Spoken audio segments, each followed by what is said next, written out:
साबिर अली जी, आम आदमी पार्टी के नेता, सर आपका स्वागत है फेस टू फेस में। नमस्कार। ये हाल ही में उज्जैन में मॉब लिंचिंग का मामला सामने आया है, आप क्या कहना चाहेंगे इस मामले पर? देखिए, ये खाली उज्जैन ही नहीं, ये तो पूरे भारत में चल रहा है और मैं बार बार कह चुका हूँ इसके बारे में कि मॉब लिंचिंग रुकने वाली नहीं है। इसके ना रुकने का कारण सिर्फ एक है कि इसमें ये सब नेताओं की मिलीभगत तो उन्हीं के कहने पे होता है। वरना आप मुझे बताइए, किसी का बॉस अपने जूनियर को अगर ऑर्डर दे कि ये काम आपने नहीं करना है, उसकी हिम्मत क्यों कर जाएगा? नहीं करेगा। लेकिन क्योंकि हमारे जो बड़ी सीटों के ऊपर जो नेता बैठे हुए हैं, उनको मज़ा आता है इसमें कि मॉब लिंचिंग होती है, मुसलमान या मजबूर और दलित लोग पिटते हैं, उनको मज़ा आता है क्योंकि वही उनकी राजनीति है। जिस दिन ये ख़त्म हो जाएगी उस दिन बीजेपी के पास रहेगा क्या? तो ये मॉब लिंचिंग हमेशा चलती रहेगी, ये रुकेगी नहीं। और इससे जो देश का माहौल ख़राब होता है, जो बार बार देशद्रोही की बात आती है, असली देशद्रोही यही लोग हैं जो मॉब लिंचिंग करते हैं। अगर सरकार इनको नहीं रोक पा रही है, अगर इनका ये कहना कि हमसे नहीं रोक पा रहे, तो इनको हम जैसे लोगों के हवाले कर दीजिए। हमसे मतलब मेरा नहीं, हम सब हिंदू मुस्लिम मिल करके इनको बड़े प्यार से समझा सकते हैं और इनको समझ में आ जाएगी कि मॉब लिंचिंग नहीं करनी है। क्योंकि भगवान राम ने भी कभी ये नहीं कहा कि आप ज़बरदस्ती मेरा नाम लें या किसी दिलवाएं। गीता, कुरान, बाइबल किसी को उठा करके देख लीजिए, कहीं ज़बरदस्ती नहीं लिखा हुआ।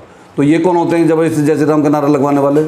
या हमारे घर में क्या हमें बनाना है, क्या करना है, ये कौन होते हैं ये फैसला करने वाले? तो ये सिर्फ एक राजनीति है और ये इससे पीछा छुटने वाला है नहीं हमारे देश का, क्योंकि बीजेपी के पास में इससे बड़ा हथियार और कोई है ही नहीं। अभी महाराष्ट्र में जन आशीर्वाद रैली निकाली गई, बहुत सारी तादाद में कार्यकर्ता थे, इस पर आपकी क्या प्रतिक्रिया है? सर, जन आशीर्वाद रैली निकालें या कुछ भी निकालें, बीजेपी के लिए सब कुछ देशभक्ति के दायरे में आता है। अगर कोई दूसरा आदमी ये रैली नहीं, इससे अगर 50% जनता को भी इकट्ठा कर देता, उसको जेल में डाल देते, जैसे कि अभी तक पप्पू यादव को जेल में डाला हुआ है। उन्होंने क्या किया था? उनको इन्होंने ये कह के बंद किया ना कि आपने कोरोना गाइडलाइन का पालन नहीं किया है। तो क्या ये राणे साहब का गाइडलाइन का पालन ना?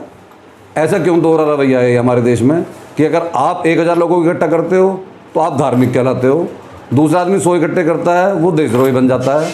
ये कौन सी रणनीति है? या किस जगह लिखा कि संविधान में 2 चीज़ें लिखी हैं कि बीजेपी के लिए अलग है और हम लोगों के लिए अलग है? तो क्या अपील करना चाहेंगे सर देश के लोगों से? यार, अपील कर करके तो हम थक गए, अपील से कुछ नहीं होता। अब देखिए, मॉब लिंचिंग की जो बात कर रहे हैं, अभी आपने देखा उज्जैन में, इसके बाद आप आगरा पे आ जाइए।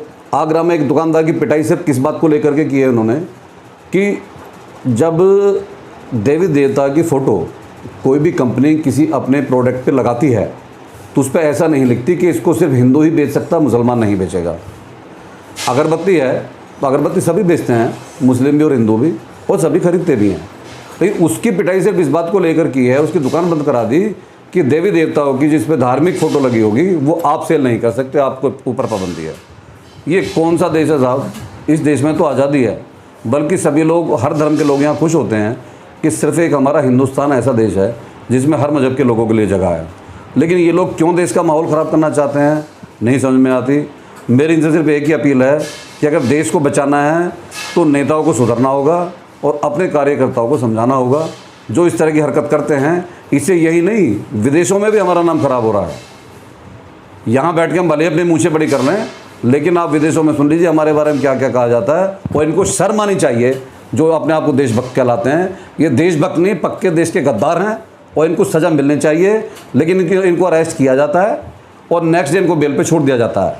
उनके हौसले और ज़्यादा बढ़ जाते हैं कि हमारा क्या बिगाड़ लिया, क्योंकि जितनी बार वो अरेस्ट होगा उतने ही उसके कंधे पे स्टार लग रहे हैं और वो बीजेपी का बड़ा नेता बनते चला जाएगा। जितना बड़ा क्रिमिनल उतना बड़ा पद।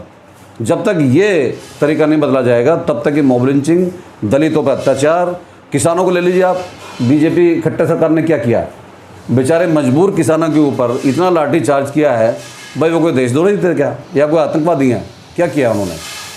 सिर्फ अपनी मांग मनवाने के लिए बोले हैं ना, इससे आगे का बड़ा पाप तो नहीं किया उन्होंने।